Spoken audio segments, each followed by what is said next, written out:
inilah salah satu gaya tarian Pak Jokowi dalam mengantisipasi 4 kepentingan tadi. Okay. 4 kepentingan tadi, sehingga ini salah satu, ini suatu saat akan ada friksi-friksi baru lagi, dan ini adalah awal dari kepemimpinan Pak Jokowi. Yeah.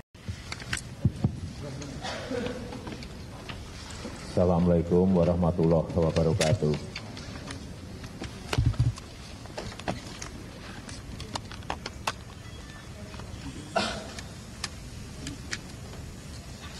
Malam hari ini ada beberapa hal yang akan saya sampaikan yang berkaitan dengan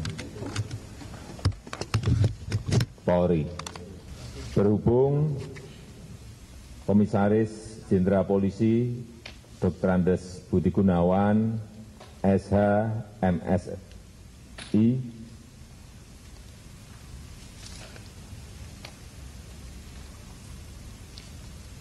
sedang menjalani proses hukum, maka kami pandang perlu untuk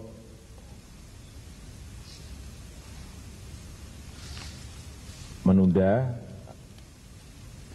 pengangkatan sebagai Kepala Kepolisian Negara Republik Indonesia. Jadi menunda, bukan membatalkan. Ini yang perlu digarisbawahi. Saya kira itu yang bisa saya sampaikan pada malam hari ini. Terima kasih. Wassalamualaikum warahmatullahi wabarakatuh. Sebetulnya di zaman saya itu sudah ada indikasi, Pak, 2010. Oh iya, tetapi kan belum ada pemeriksaan terhadap dia dipanggil ke sana. Ini menurut cerita yang berkembang. Oke, sudah ada penyelidikan, Pak, bahwa ada indikasi kuat bahwa dia bisa dijadikan tersangka. Kita kembali lagi pada awal pembentukan KPK. Gitu. Sekarang ini kan dikembangkan bahwa KPK itu nggak perlu ada lah gitu ya, gitu. Karena apa? Betul. Setiap saat seperti itu. Dan itu bukan hanya suara oposisi, Pak, tapi juga suara itu yang mengkhawatirkan sebetulnya. Sehingga apa? Sehingga dulu tuh apa sih kenapa kita membentuk KPK setelah reformasi ini, gitu kan? Karena penegak hukum nggak jalan dalam penindakan korupsi itu nggak bener gitu. Sehingga KPK ada. Lah setelah KPK ada, loh kita tuh hebat loh, membuat undang-undang itu luar biasa. Ya, TAP MPR ada, kemudian Undang-Undang 31, tambah lagi 20, tambah lagi Undang-Undang nomor 2 untuk KPK itu 2002. Nah, itu akhirnya tanggal 30, nomor 30 2002 itu. Untuk apa kita buat? Nah, kalau sekarang ini akhirnya KPK sudah melaksanakan dengan benar-benar. Kemudian dulu waktu zaman saya itu ada suara juga, KPK itu anak durhaka. Yang kita lihat sekarang ini, menurut saya inilah salah satu gaya tarian Pak Jokowi dalam mengantisipasi 4 kepentingan tadi. Okay. 4 kepentingan tadi, sehingga ini salah satu, ini suatu saat akan ada friksi-friksi baru lagi, dan ini adalah awal dari kepemimpinan Pak Jokowi di situ. Karena buat saya, kalau Pak Budi Gunawan jadi Kapolri tentu lebih sulit buat KPK untuk melakukan. Bagi KPK nggak ada alasan. Dia nggak ada alasan apapun yang akan terjadi, dan ada gium hukum yang ada di lingkungan penegak hukum yang bersih. Ya. Hukum harus ditegakkan walaupun langit itu roboh. KPK lihat kepentingan dong. Dia akan menyelamatkan bangsa ini, menyelamatkan presiden juga supaya tidak salah milih orang. Memang sebuah keputusan itu begitu masuk ke DPR kan sulit untuk ditarik. Ditarik lagi, ya. Ya, tapi kita juga tahu ya, pasti beberapa pembisik itu seperti juga Machiavelli pasti mengatakan bahwa sebuah keputusan yang udah diambil jangan diubah hanya gara-gara adanya tekanan politik khususnya dari masyarakat. Sebab kalau begitu nanti presiden dianggap lemah. Tapi buat saya keputusan malam ini membuktikan bahwa Jokowi itu masih seorang yang rasional, ya.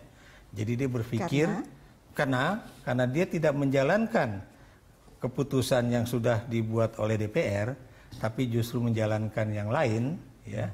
Apalagi ini juga bertentangan dengan hasil rapat di rumah Megawati kemarin malam, ya, yang mengatakan bahwa KIH solid mendukung pengangkatan Budi Gunawan sebagai Kepala Kepolisian Republik Indonesia. Artinya mengabaikan DPR, mengabaikan partai pendukung, partai-partai pendukung. Buat saya ya. Dan buat saya kedua beliau yang sekarang ya. itu benar-benar duit tunggal. Kenapa demikian? Sejak awal JK juga sudah mengatakan kalau memang sudah dinyatakan itu sebagai tersangka, ya memang sebaiknya dicabut. Dan kelihatannya Presiden juga sepakat dengan pandangan Wakil Presiden. Jadi dua-duanya juga kelihatannya masih firm ya, masih satu firm. Jadi visi, masih satu duit tunggal ya. Kenapa gitu demikian? Karena kita tahu ya, memang jarang sekali seorang presiden itu mengubah satu keputusan yang sudah dibuatnya. Ya. Apalagi dalam tempo sebentar ya. Betul, tapi lagi-lagi ini menunjukkan bahwa logika kekuasaan untuk saat ini sama dengan logika masyarakat, khususnya para pendukungnya, khususnya mereka-mereka yang ingin melihat institusi Polri tidak dipimpin oleh seorang koruptor. Bahwa biar bagaimanapun ada keinginan-keinginan supaya pemerintahan Jokowi itu tidak bertahan 1 tahun. Ya. Dan itu buat saya ini juga bagian dari jebakan politik ya. Karena kan sesuatu yang aneh. Tiba-tiba PKS yang biasanya keras terhadap PDIP, yang keras terhadap Jokowi, tiba-tiba begitu lembut dengan mengatakan bahwa prosedur ini sudah dijalankan dan sebagainya.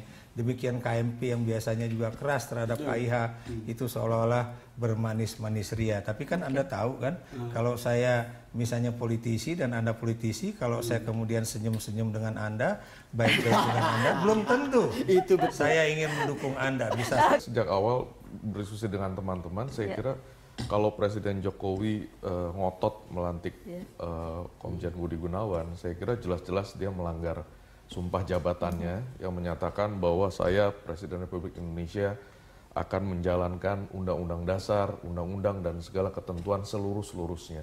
Saya kira itu jelas pelanggaran dan kemudian sumpah jabatan diatur di Undang-Undang Dasar 45. Jadi saya kira jelas sekali bahwa Presiden Jokowi melakukan pelanggaran terhadap Undang-Undang Dasar 45 pasal 9.